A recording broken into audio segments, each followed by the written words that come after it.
Welcome back students, आप सभी का स्वागत है ट्रेंड्स एजुकेशन के चैनल पे। तो इस वीडियो में हम देखेंगे अनएम्प्लॉयमेंट इन इंडिया के बारे में, जो कि चैप्टर नंबर 7 है इकोनॉमी का। इसके ऊपर हमने ऑलरेडी एक वीडियो बना रखा है। अगर आपने उसे नहीं देखा है तो सबसे पहले उस वीडियो को देख लीजिए, देन आफ्टर इस वीडियो का हम कंटिन्यू करेंगे। तो इस वीडियो में हम आगे की कहानी देखेंगे, जो टाइप्स ऑफ अनएम्प्लॉयमेंट है। हमने लास्ट वीडियो में टाइप्स ऑफ अनएम्प्लॉयमेंट के चार्ट देखे थे, और इस वीडियो में हम देखेंगे कि वो जो भी चार्ट के अंदर दिया गया था, दो टाइप दिए गए थे, सीजनल अनएम्प्लॉयमेंट और रूरल अनएम्प्लॉयमेंट और अर्बन अनएम्प्लॉयमेंट। और रूरल के अंदर भी कई टाइप्स थे और अर्बन में भी कई टाइप्स दिए गए थे। तो इस वीडियो में हम डिस्कस कर लेंगे रूरल अनएम्प्लॉयमेंट और अर्बन अनएम्प्लॉयमेंट के बारे में। तो देखिए, रूरल अनएम्प्लॉयमेंट क्या कहता है। The employment found in village is called rural unemployment. ये तो सिंपल सी बात है कि रूरल अनएम्प्लॉयमेंट का मतलब क्या है कि वैसे अनएम्प्लॉयमेंट जो विलेज एरिया में मिल रहा है और विलेज एरियाज़ में अनएम्प्लॉयमेंट है, तो उसे हम रूरल अनएम्प्लॉयमेंट कहेंगे। और रूरल अनएम्प्लॉयमेंट में दो पार्ट थे, पहला सीजनल अनएम्प्लॉयमेंट और दूसरा डिस्कस्ड अनएम्प्लॉयमेंट। डिस्कस अनएम्प्लॉयमेंट को हम इनविजिबल अनएम्प्लॉयमेंट भी कहेंगे। देखते सीजनल अनएम्प्लॉयमेंट। सीजनल अनएम्प्लॉयमेंट का मतलब होता है कि सीज़न वाइज। रूरल एरिया की बात हो रही है। रूरल एरिया का मतलब अब ज़्यादातर लोग क्या होंगे, एग्रीकल्चर से रिलेटेड होंगे। अब एग्रीकल्चर से रिलेटेड है, अब एग्रीकल्चर का भी कोई ना कोई समय होता है। अगर हम बात करें पूरे साल की, तो पूरे साल के अंदर जो एग्रीकल्चर है वो कुछ ही महीने, यूँ कहूँ तो बुक के अंदर नियरली 5 to 7 मंथ्स दिया गया है कि एक साल में जो है एग्रीकल्चर अच्छे से सिर्फ 5 से 7 महीना ही काम करता है। तो जो 5 से 7 महीना है उसके अंदर एम्प्लॉयमेंट तो है सभी को, लेकिन जो बचे हुए मंथ है, जो 7 से 5 महीना और बच गए, जो भी 5 महीना और बच गए ना, तो 5 महीना जो बच गया उसमें तो अनएम्प्लॉयमेंट ही कहलाएंगे। तो वो जो है आउट ऑफ सीज़न है, सीज़न नहीं है। सीज़न है तो एम्प्लॉयमेंट है, अगर सीज़न ही नहीं है एग्रीकल्चर का तो वैसे पर्सन क्या कहलाए जाएंगे, अनएम्प्लॉयमेंट कहलाएंगे। In rural area generally farmers peoples वगैरह रहते हैं। अगला बात करते हैं डिस्गाइज्ड अनएम्प्लॉयमेंट, जिसको हम इनविजिबल अनएम्प्लॉयमेंट भी कहते हैं। जनरली ये क्या बोला गया है कि इसके अंदर रूरल एरियाज़ में वर्क जो है कम होता है, लेकिन पीपल्स बहुत है। वर्क कम होने के वजह से और पीपल ज़्यादा होने की वजह से, यानी कि मैन पावर ज़्यादा होने के वजह से जॉब अपॉर्चुनिटी उतनी आ नहीं पाती है। यानी काम करने वाले लोग बहुत हैं और लेकिन वहाँ पे जॉब उतना हाई नहीं, जिसके वजह से अनएम्प्लॉयमेंट क्रिएट हो जाता है। ना चाहते हुए भी अनएम्प्लॉयमेंट क्रिएट होता है, क्योंकि मैन पावर बहुत है और उतने जॉब्स है नहीं। तो नियरली अगर बात करें, नियरली 20%, यानी कि हर साल जो है जितना भी चाहिए जॉब, जिसमें से लोग जो है 20% ऐसे लोग हो जाते हैं रूरल एरियाज़ में जो कि उनके हिसाब से जॉब नहीं मिल पाता है, या फिर जॉब है लेकिन मैन पावर ज़्यादा है। तो 20% एक्स्ट्रा निकल जाते हैं, जिसकी वजह से जॉब अपॉर्चुनिटी नहीं मिल पाता है due to over crowding in agriculture sector और other any rural sector. Okay, तो ये प्रॉब्लम आ जाती है, जिसको हम डिस्गाइज्ड अनएम्प्लॉयमेंट और इनविजिबल अनएम्प्लॉयमेंट कहते हैं। अगली बात कर लेते हैं अर्बन अनएम्प्लॉयमेंट की। अब अर्बन अनएम्प्लॉयमेंट में मतलब शहरों में किस तरीके का अनएम्प्लॉयमेंट होता है। पहला बात करते हैं एजुकेटेड अनएम्प्लॉयमेंट। अब एजुकेटेड अनएम्प्लॉयमेंट मतलब जो पढ़े लिखे स्किल पर्सन है, नॉलेजेबल एम्प्लॉयज़ है, उनको उनके हिसाब से जॉब नहीं मिल पाता। अब उनको उनके हिसाब से जॉब नहीं मिल पाता इन द सेंस कि वो क्या हो जाएंगे, एक तरीके का पढ़े लिखे तो है लेकिन जॉब नहीं मिल पा रहा है उनके हिसाब से, तो जॉब नहीं कर पाते अच्छे से, जिसको अनएम्प्लॉयमेंट कहा गया है, जिसको अनएजुकेटेड अनएम्प्लॉयमेंट कहा गया है। अगला बात करते हैं इंडस्ट्रियल अनएम्प्लॉयमेंट की। अब इंडस्ट्रियल अनएम्प्लॉयमेंट का मतलब है कि यहाँ पे मैन पावर जो है डे बाय डे इंक्रीज़ होते जा रहा है, पॉपुलेशन इंक्रीज़ होते जा रहे हैं। हमने पॉपुलेशन चैप्टर भी पढ़ा था, उसके अंदर देखे थे कि पॉपुलेशन किस हिसाब से और किस दर से बढ़ रहा है, जिसके हिसाब से अगर हम देखा जाए कि पॉपुलेशन ग्रोथ जितने स्पीड से हो रहा है उतने स्पीड से इकोनॉमिक का ग्रोथ नहीं हो रहा है। अब इकोनॉमिक का ग्रोथ ना होने का कारण बहुत सारे हैं। अब इकोनॉमिक ग्रोथ नहीं होता है, जिसके वजह से इंडस्ट्री का ग्रोथ नहीं होता है। अब जो है इंडस्ट्री का ग्रोथ नहीं हो रहा है, लेकिन उसके जगह पे पॉपुलेशन ग्रोथ बहुत ज़्यादा हो रहा है, जिसके वजह से ना चाहते हुए भी इंडस्ट्री में इंडस्ट्री में मैन पावर ज़्यादा होने के वजह से यहाँ पे और ग्रोथ ना होने के वजह से यहाँ पे अनएम्प्लॉयमेंट क्रिएट हो जाता है। ठीक है, मैन पावर ज़्यादा है, इंडस्ट्री कम है, इंडस्ट्री का ग्रोथ नहीं हो रहा है, मैन पावर का ग्रोथ होते जा रहा है, जिसके वजह से इनडायरेक्टली अनएम्प्लॉयमेंट क्रिएट हो रहा है, जिसको क्या कहा गया है, इंडस्ट्रियल अनएम्प्लॉयमेंट। ओके, अब इंडस्ट्रियल अनएम्प्लॉयमेंट में और भी 4 फैक्टर थे। अब क्या क्या 4 फैक्टर है? पहला टेक्नोलॉजिकल अनएम्प्लॉयमेंट। अब टेक्नोलॉजिकल अनएम्प्लॉयमेंट का मतलब है कि ऐसे बहुत सारे मैन पावर है जो टेक्नोलॉजी से जुड़े नहीं है, या फिर टेक्नोलॉजी चेंज होने के वजह से अनएम्प्लॉयमेंट क्रिएट हो रहा है।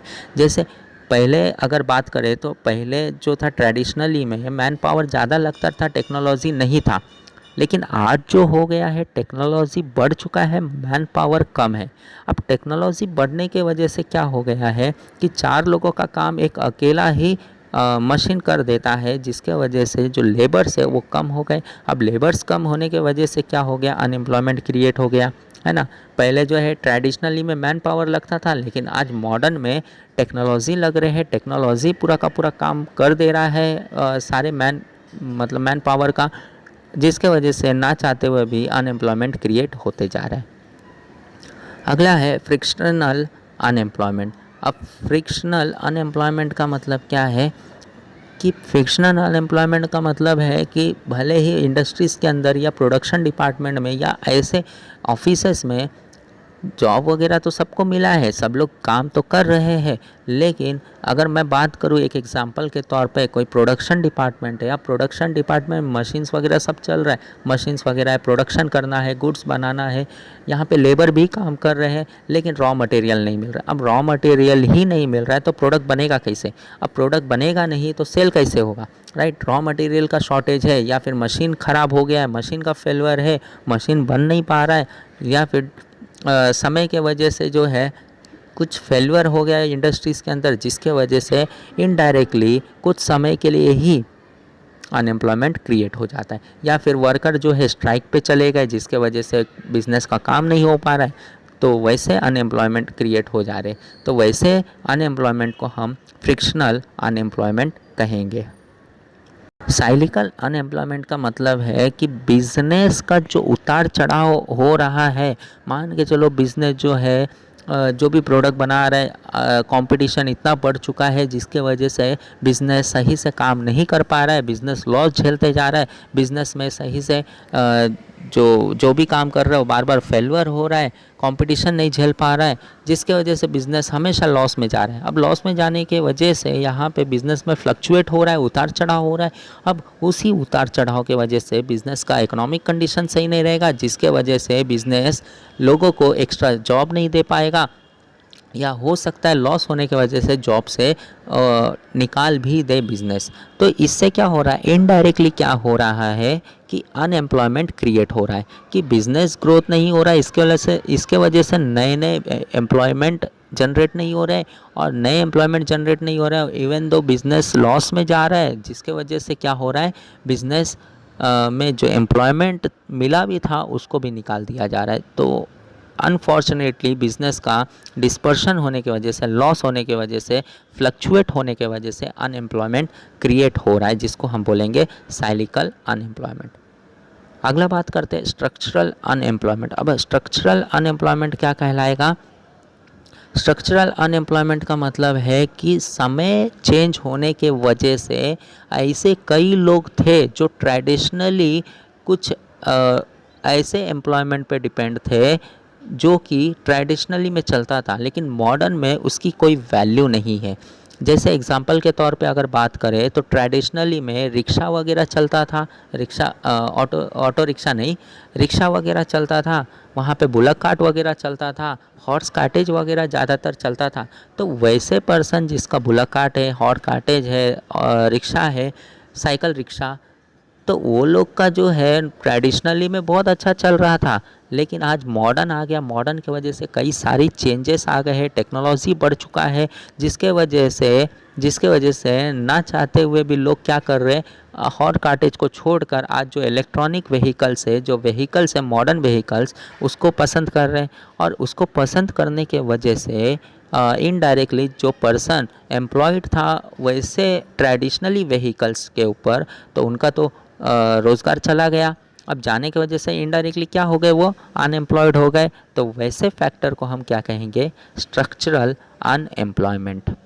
ओके, तो ये था हमारा टाइप्स ऑफ अनएम्प्लॉयमेंट के अंदर। तो आप लोग इतना याद रखोगे, बहुत ही इम्पोर्टेंट था। आपके सामने देखो एक चार्ट दिख रहा होगा, इस चार्ट के अंदर दिया गया है कि extension of unemployment in India, है ना। एम्प्लॉयमेंट एंड अनएम्प्लॉयमेंट दिया गया है, जिसको बोला गया है ईयर के हिसाब से काउंट किया गया है। और जो टेबल बनाया गया, लेबर फोर्स दिया गया, एम्प्लॉयड दिए गए, अनएम्प्लॉयड भी दिए गए हैं, और अनएम्प्लॉयमेंट रेट परसेंटेज में दिया गया कि कितना परसेंटेज हर साल इंक्रीज़ हुआ है और हर साल जनरेट हो रहा है।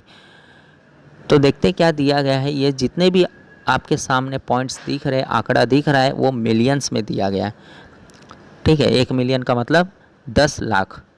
अब देखो जो ईयर दिया है 1993 टू 1994, लगभग लेबर फोर्स थे 381.94 मिलियंस, जिसमें से एम्प्लॉयड हुए 374.45 मिलियंस, और अनएम्प्लॉयमेंट थे 7.49 मिलियंस, जिसको बोला गया अनएम्प्लॉयमेंट 2% निकला। एम्प्लॉयड के सामने अनएम्प्लॉयड 2% निकला।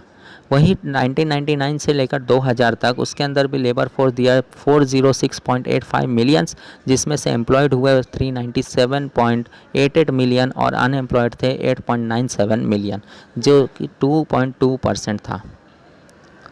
अब 2004-05 की बात कर ले तो लेबर फोर्स था 468.73 मिलियंस, जिसमें से एम्प्लॉयड हुए 457.56 मिलियन और अनएम्प्लॉयड थे 11.17 मिलियंस, जो कि परसेंटेज अगर अनएम्प्लॉयमेंट के निकाले तो लगभग निकलता है 2.4%।